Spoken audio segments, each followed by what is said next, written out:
பணம் என்னங்க பெரிய பணம், இன்றைக்கி வரோம் நாளைக்கு போவோம் அப்படின்னு சொல்லக்கூடியவங்க நிச்சயமாக அந்த வீடியோ பாருங்கள், முழுமையாக உங்களுக்கு புரியும். ஒரு மருத்துவமனையில் ஒருத்தர் அட்மிட் ஆகிருக்கிறதா வச்சுக்கோங்க. அவர்கிட்ட போய் ஆறுதலாக பேசுகிறோம். ஒன்றும் இல்லைங்க, நல்லா ஆகிடுவீங்க, ஒன்றும் பிரச்சனை இல்லை அப்படின்னு நம்ம சொல்கிறோன்னா அவங்களுக்கு கொஞ்சம் தெம்பு வந்துடும். ரைட், நமக்கு இவ்வளோ பேர் ஆறுதல் சொல்ல இருக்காங்க, பக்கபலமாக இருக்காங்க அப்படின்னு கொஞ்சம் தெம்பாயிடுவாங்க. அது உண்மை தான். ஆனால் அவர் கையிலே போயிட்டு உங்களால் முடிஞ்ச ஒரு அமௌண்ட்டு ஏதாச்சும் ஒன்று, அது 1000மோ 2000மோ 5000மோ 10,000மோ இல்லை எவ்வளோ பணம் இருந்தாலும் நீங்கள் வரவங்கெல்லாம் பார்த்து கொடுத்துட்டு ஒன்றும் இல்லைங்க அதெல்லாம் அப்படின்னு சொல்லிட்டு நல்லா ஆகிடுவீங்க அப்படின்னு பணம் கொடுத்துட்டு வந்தீங்கன்னா இன்னும் ஒரு படி நல்லாவே தெம்பு ஆகிடுவார். ஏன் தெரியுங்களா? அந்த ஹாஸ்பிட்டல் அட்மிட் ஆகிட்டு அவர் வீட்டுக்கு போகும்போதுக்கு வாடகை கட்டணும், இஎம்ஐ கட்டணும், மளிகை சாமான் வாங்கணும், இப்படி பல பிரச்சனை இருக்கும் இல்லையா?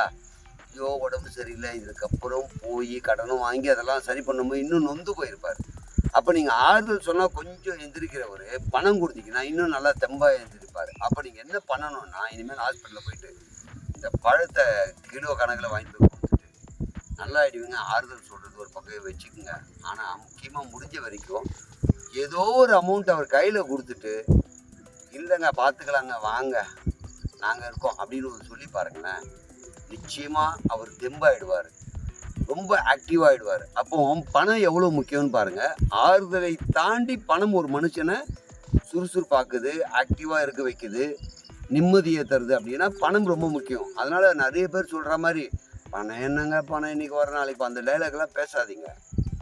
அதே மாதிரி பணம் இருக்கிற யார்கிட்டனா என்னங்க பணம் நிம்மதி இல்லைங்க, பணம் இருக்குது நிம்மதி இல்லைன்னு சொல்கிறவங்ககிட்ட போய் பணம் கேளுங்க, உனக்கு தான் நிம்மதி இல்லையா பணத்தை கொடுத்துரு அப்படி கேளுங்க, கொடுப்பாங்களா?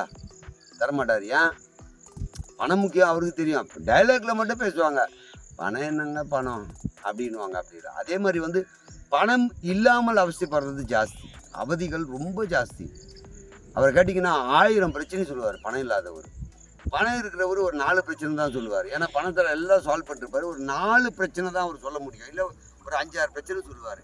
பணம் இல்லாதவர் எல்லாமே பிரச்சனையாக சொல்லுவார். காரணம் என்னென்னா, பணம் ஒன்று தான் அவருக்கு மெயினாக இருந்திருக்கும். அந்த பணத்தை இருந்தால் ஹாஸ்பிட்டல் போகலாம், பணம் இருந்தால் ஃபீஸ் கட்டலாம், பணம் இருந்தால் வாடகை கட்டலாம், பணம் இருந்தால் இஎம்ஐ கட்டலாம், பணம் இருந்தால் மளிகை சாமான் வாங்கலாம், பணம் இருந்தால் எதை வேணாலும் பண்ண முடியும். அப்படின்னும் போது பணம் ரொம்ப ரொம்ப ரொம்ப ரொம்ப முக்கியமானது. அதுக்காக நான் சொன்னதுக்காக பணம் எப்படியாவது சம்பாதிக்கணுன்றதுக்காக நான் சொல்லலை.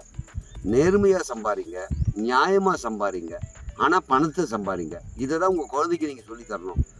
பணம் என்ன, பணம் அன்பு, சொந்தம், இதை தான் ரொம்ப முக்கியம்னு சொல்லி கொடுத்துட்டு நாளைக்கு குழந்தைகிட்ட நான் உன்னை எவ்வளோ கஷ்டப்பட்டு பணம் போட்டு சம்பாரித்து சேர்த்து படிக்க வச்சேன் தெரியுமானா நாளைக்கு குழந்தை உங்களே திருப்பி கேட்கும். நம்ம பணம்னா ஒன்றும் இல்லைன்ற இன்றைக்கி பணத்தை பற்றி இவ்வளோ பேசுகிற டைலாக் அப்படின்னு நம்மளை கேட்கும்ல. அதனால் பணமும் தேவைன்னு குழந்தைகிட்ட எடுத்து சொல்லுங்கள்.